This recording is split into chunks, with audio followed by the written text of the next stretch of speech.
اللهم صل على محمد وآل محمد. جو ہمارے اور آپ کے بچے بھی انوالو ہو رہے ہیں، ہم کالے کپڑے پہن رہے ہیں، ہمارے عزاخانے سج رہے ہیں، ہمارے یہاں علم اور تابوت سجائے جا رہے ہیں، امام باڑے اور اسلامک سینٹرز ان کو سجایا جا رہا. مومنین کرام اور مومنات اپنے ڈیلی روٹین لائف کو چینج کر کے اسپیشلی فرسٹ 10 days پورا ایک نیا اسکیجول ان کے لیے بن رہا. یہ ایام ازا کی ایک وہ تیاری جو دعائے فاطمہ زہرا بھی ہے، اور اسی کے نتیجے میں آنے والی زندگی میں آپ کو بہت ساری برکتیں ملیں گی. لیکن ایام ازا کی اس کے ساتھ ایک اور تیاری بھی جو بہت سارے مومنین اور مومنات کر رہے ہیں، اور وہ یہ کہ ایام ازا کے specially first 10 days just like Ramzan ایک اسپریچول چینج بھی انسان کو اپنے اندر لانا. دعائیں ہیں، نمازیں ہیں، اعمال ہیں. اعمال عاشورہ جو آپ کرتے ہیں وہ تو اینڈ ہوتا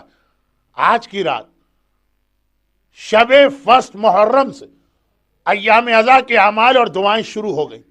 اور اس میں اسپیشلی پہلے 3 دن کے روزے،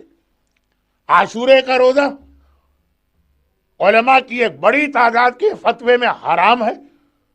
اور اگر کرنٹ مراجع کے فتوے کو ذہن میں رکھیں تو مکروہ شدید.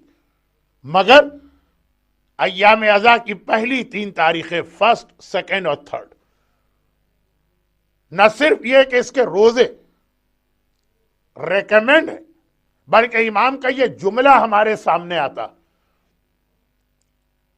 کہ جس کو اپنی زندگی میں یہ 2 پرابلم فیس کرنا پڑ رہے ہیں، ایک قرضے کا مسئلہ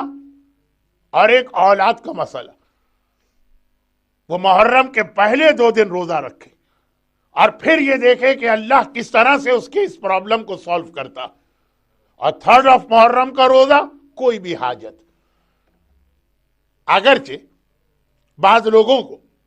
ماہ محرم کے پہلے 10 دن میں قبولیت حاجت کی فلسفی سمجھ میں نہیں آتی، لیکن 10 محرم زیارت عاشورہ کے ساتھ دعائے القمہ اگر آپ اس کا ٹرانسلیشن پڑھ لیں تو عاشورے کے دن اور اپنی حاجتیں اور اپنے پرابلم آپ اللہ کی بارگاہ میں پیش کر رہے ہیں. اللہ جل اللہ جل اللہ جل اللہ جل یا مولا اللہ جل اللہ جل اللہ جل اللہ جل اللہ جل اللہ جل اللہ جل اللہ جل یا صاحب السماء